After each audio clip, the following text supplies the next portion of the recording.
Welcome to a cruise ship heist. Chapter 97. Check. With the body in the morgue and the man now in the cells, the question is how many people Maria is working with. That is, if they are working with her, because the first gunman was after her. And does Hunter know where she is? Is this a situation he has never had control of? Hunter checks the agency log for replacement staff who joined anywhere in South America, and they are all called into his office one by one.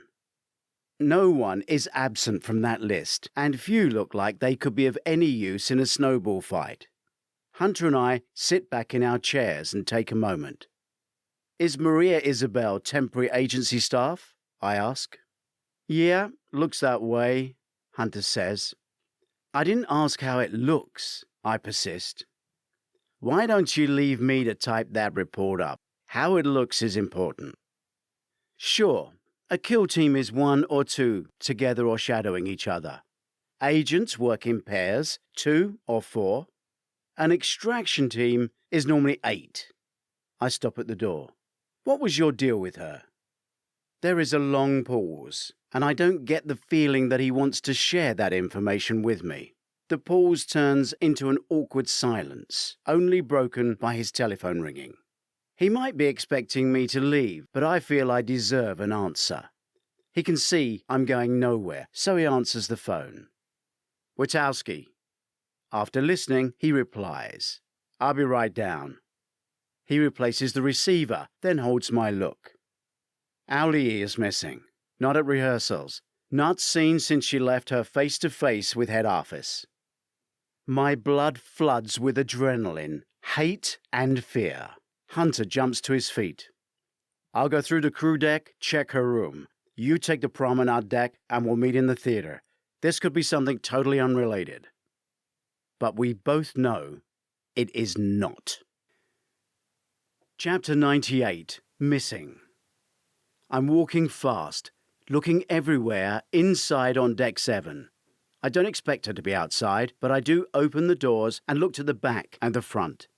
At the atrium, I stop, drop a level and check the shops. Then back up, I head towards the front, trying not to show my distress. In the distance, I can see Jill and Maria walking towards me, smiling. They are friends. We will meet in less than 30 seconds, and I need to be controlled. I can't accuse them. I certainly can't attack them. I can't even let on that I know anything. It will take every skill I have to smile because I want to kill them both. Hey, I say, slowing down as we come together. I look at Maria's name badge. Maria Bell, don't I know you? Have we met? I play innocent. Yes, she smiles confidently. Then without changing expression or demeanor, her tone threatens. You have $20 million of mine, and unless I get it back, you will never see your daughter again. She has just delivered the threat I was dreading, and she's full of smiles. She has played this game at the highest level, has no morals, and will kill. Threatening her will get me nowhere. It was you at the airport. You were arrested, I ask, still playing confused. If I refuse to take the message in, she will need to deliver it again. Maybe she will lose her cool. I don't have time for this, nor do you, and your daughter certainly doesn't. Sorry? My mind is racing. I hit out with the only thing I can come up with. Is this another publicity stunt? No, Maria insists firmly, with a huge violent smile. Outwardly, I refuse to accept it, though inwardly I believe every word. Jill, by the way, Tony's looking for you, in the atrium. Said he thought he had neurovirus, but it was just a dose of the squirts. I say flatly, it is my only play. This is not a game, Maria snarls, and she drags Jill away. What a nasty, toxic piece of work. Jill looked confused about Tony, but said nothing. I turn and watch them go, but they never look back.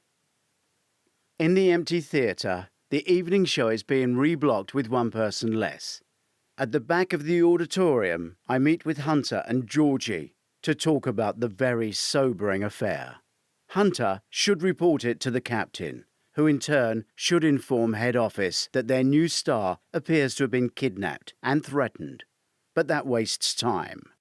Maria and Jill were walking away from the theatre towards the atrium, I explain. It's busy. Too many people could see a struggle or someone moving a body, Hunter says. She's not dead, I snap. Sorry, I don't mean body. Owlie would have been on her way to the show. She would use the front crew stairs to drop down from the captain's suite at the front to the theatre below, Georgie says. Any reason for her to deviate? Hunter asks. She could have gone to her old room, but there was no reason. Everything was moved. She shouldn't have even gone to the theatre. She's used to conflict. She would fight. Moving her anywhere would be hard, so she must be in the stage area, I say, knowing she is a survivor.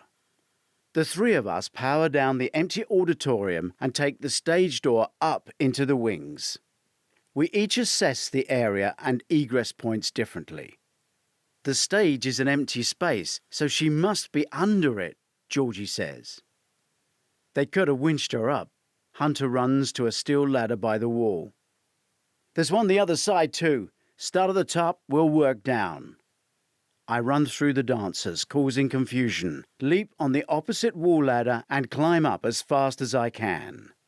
Hunter may be hiding something, but he is without doubt a perfect partner if he's on my side. Clear the stage. Workers in the fly loft. Ricardo, the production manager, shouts, taking control of the work area and his staff. From each side, we search the rigging, but she is not being held up here. Not on the stage, not above it, she's got to be under it, Hunter shouts to me. I instinctively grab a rope, twist it around my leg and slide down. Hunter is a fraction behind me. We run and jump down the rear access steps to the dressing rooms, under the stage, and check the doors to the deeper storage. I would move her out into the whole storage, but it's too risky without planning it. This is a busy area, Hunter states out loud. He grabs his radio. Control, this is Hunter. All available security crew along I-95 to the theatre storage under the stage. Searching for a female dancer. This is not a drill. Although Georgie has switched the understage light on, both Hunter and I are using the light on our smartphone to focus the search. I stop. My head darts around towards the dressing room. There's a trunk. I remember the trunk. I pull at the padlock. Who's got the key for this? Key, now! I shout. Stage hands appear and try their keys, but none fit. Someone switched the padlock. That's not one of ours, Ricardo says. I bend down and shout at the box. Owlie? I hear her kick at the side. Get all the keys. Try every key you have. Owlie is in here, I command. This is a watertight and airtight trunk, Ricardo says. And this is not our padlock. It's been changed. Chapter 99. Airtight. How much air is in there? How long has she got? I demand, but no one knows those answers. Tools. I turn to Hunter, who is on his mobile phone. Bring large bolt croppers or cutters from the engine workshop to backstage, now. I need to open a trunk, fast. The dancers have all stopped and are grouped around us. She won't be able to breathe in there. The stagehand panics, not having a key. Another stagehand tries every key from a different bundle, but none work. In panic, I try to pull at the hinge. I look for ways to unscrew it or break it. The watertight flight case is solid, and my heart is sinking. Come on, I shout. Engineering's on their way, Hunter announces to us. My heart is beating out of my chest. I climb the steps, 2 at a time, up to the stage searching for help. Paramedics are running down between the seats in their green suits with their emergency bags. She's locked in an airtight trunk. Have a defibrillator and oxygen ready. I shout to them. Desperate for engineers, I bellow, "Bolt croppers, now! Where are they?" 2 engineers come running through the theatre, carrying tools. "Hurry, please, please, hurry," I shout. "Bolt croppers, now, please, someone, bolt croppers!" They run up the stairs to the stage, over it and drop down the other side. Everyone has parted to let them in, and I'm right on their tail. They look at the padlock and open the bolt cutters, but as hard as they push, they can't snap the lock. I try. Hunter tries. Nothing. "Step aside," the other engineer demands, and his angle grinder kicks in, cutting at the padlock, sending sparks everywhere.